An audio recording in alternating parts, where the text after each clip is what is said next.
Art is dead is a statement made by a guy called Paul Delaroche, who was born in 1779 when he first saw a grainy early photograph. More specifically, he was talking about painting. And when I was a kid, 200 years later, I heard the same thing said again on a BBC documentary. Painting no longer has a dominant position. In fact, recently the Sunday Times art critic Valdemar Januszczak proclaimed that painting had had its last rights read. Painting has been shoved aside because of the absolute inevitability and breadth of the media revolution.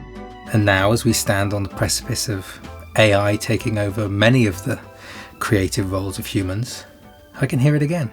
What's the point of drawing when the machines can do it so well?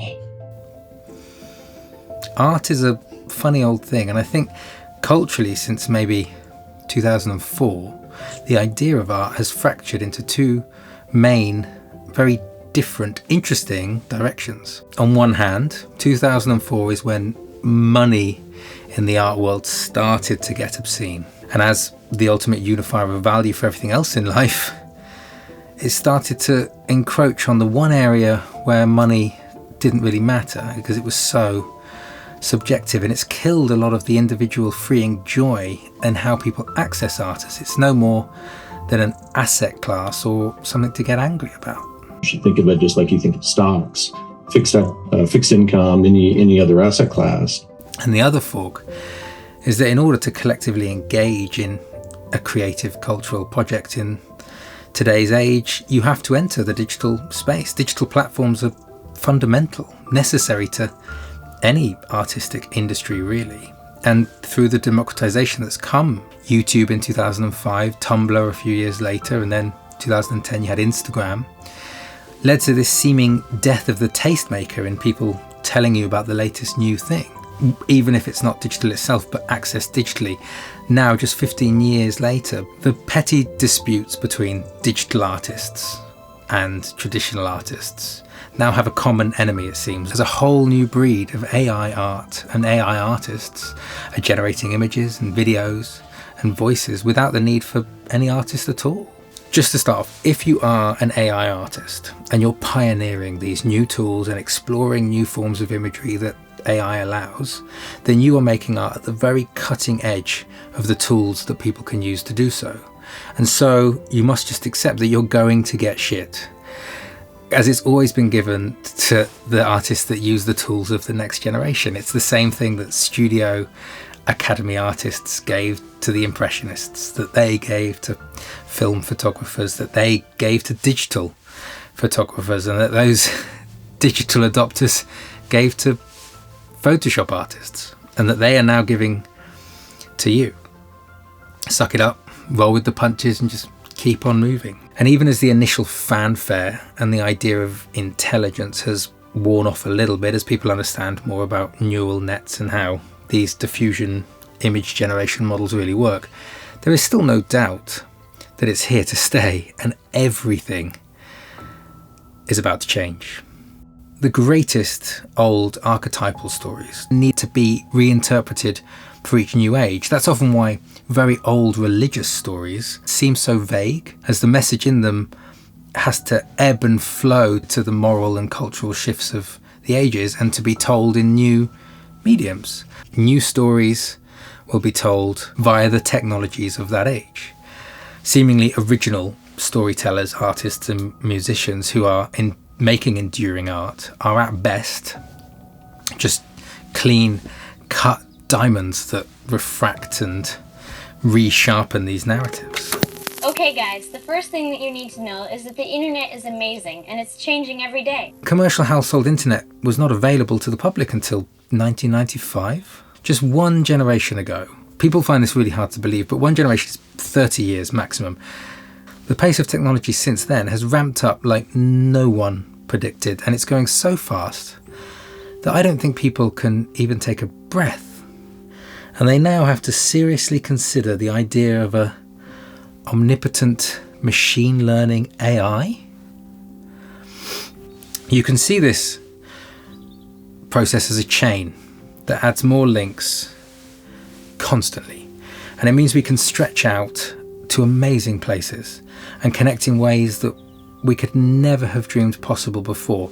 But each new link that does get added moves us further and further from our origins, that place when we were first rooted. And don't get me wrong, no one is wishing to go back to the first link on that chain.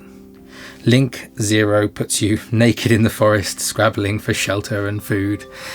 And there is this idea that people have that you should get back to basics, and somehow what is natural is much more harmonious, and it has merits, but I think you may regret it when you realise just how close to death and famine and disease and war that link on the chain really puts you.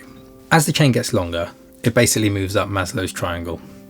You add links of social stability, of friendship, social connection, trade, and quite quickly those raw origins become quite hazy. With the idea that any chain is only as strong as its weakest link, it's not hard to imagine how, as the chains of sophistication get longer, how complex the chains intersect and interweave across the globe, that just one early one breaking could lead to total devastation, as that is exactly what led to the great Roman Empire forgetting how to maintain the aqueducts that it built, or the Egyptians who forgot how to build the very pyramids that they made in their own time, if they did make them, and the Vikings who lost the ability to build the longboats that they relied on, because it becomes harder and harder to see which links are getting weak, which we can just bypass and forget about as we have a new, stronger one, or which are rusted and need fixing.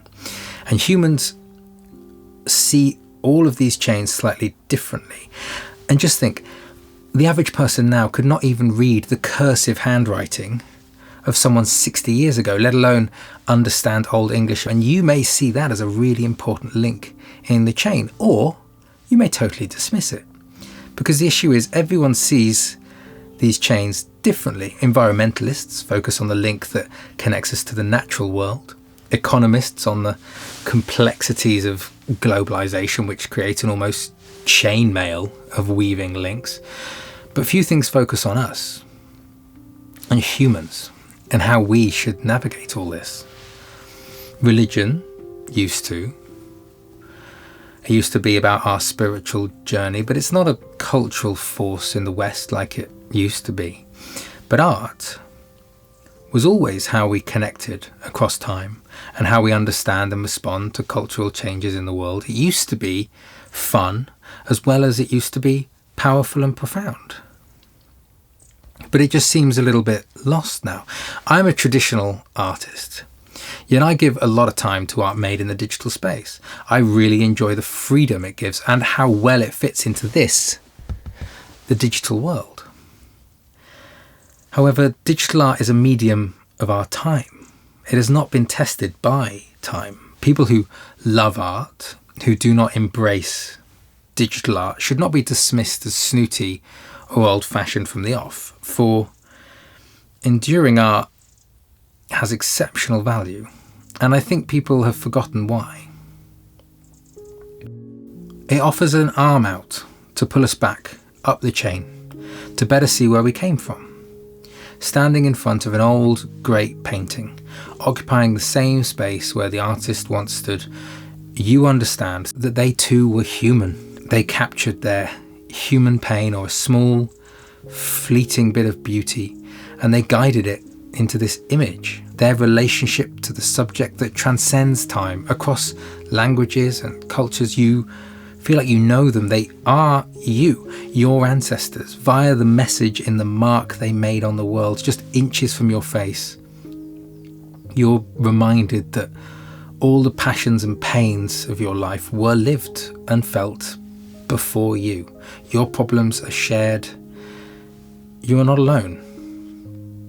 Well, that's what I get from painting, but I love art, and you might get it from old literature or local songs, from sea shanties or Shakespeare.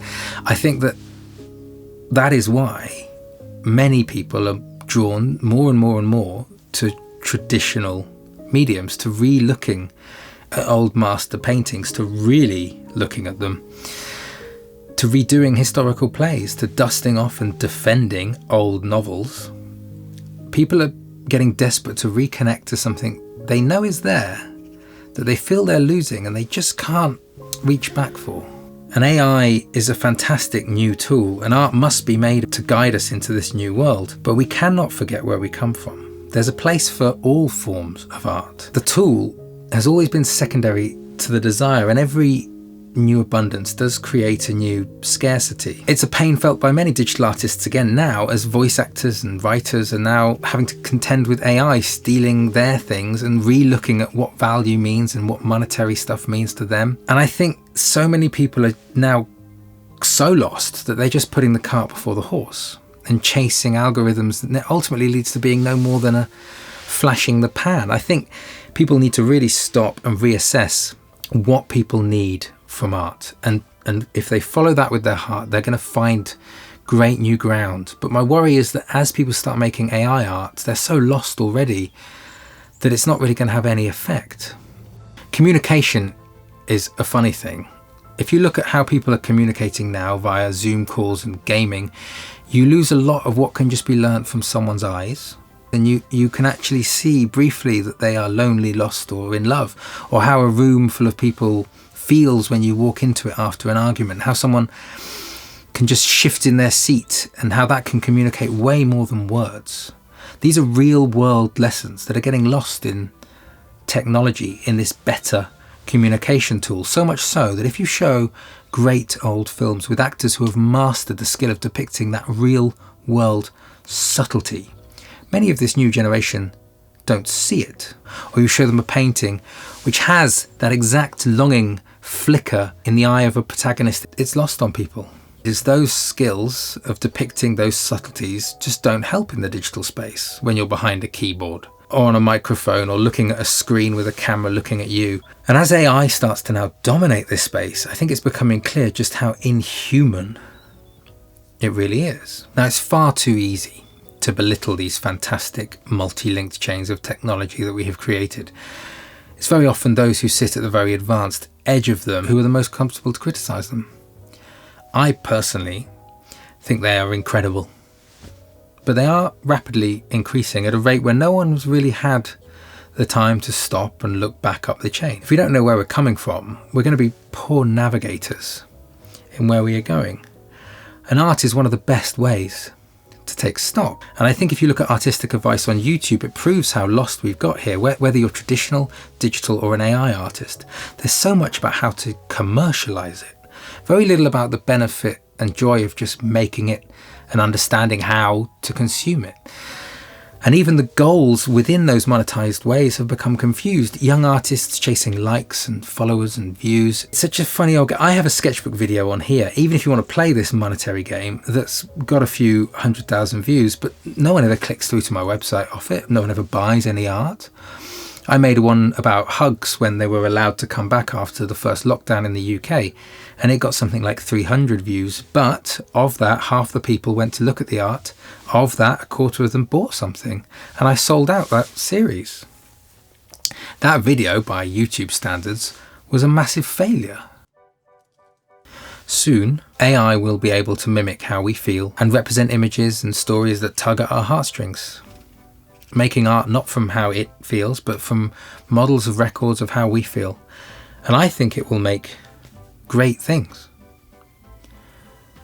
But I will always paint. It's the most connection I feel. All of the technological advances in depicting images in the digital space slowly look to be pushing humans out. And I think it's going to lead to a new renaissance in human creativity. For when you don't know what is real, what is made by a person or not, there will be a new purity to things that AI cannot touch. And ultimately, whatever form of art you do, there should be no bad blood here, as all artists of all types working in all mediums have incredible value. Those working in old, proven physical forms to pull us back up the chain and to reconnect us from where we come from. And those working digitally now to best disseminate messages across the whole world and in the technology of our time. And AI artists who are with their head torches on, looking out into the great unknown to help us all navigate where we're going. There's no division here. The world is going to get weird, but if all artists, from clay-wielding traditional potters to diffusion model prompters, if they just focus on doing the best they can, then through the coming confusion, their art, your art, will offer us all comfort. And I think if we remember that, we're going to be okay.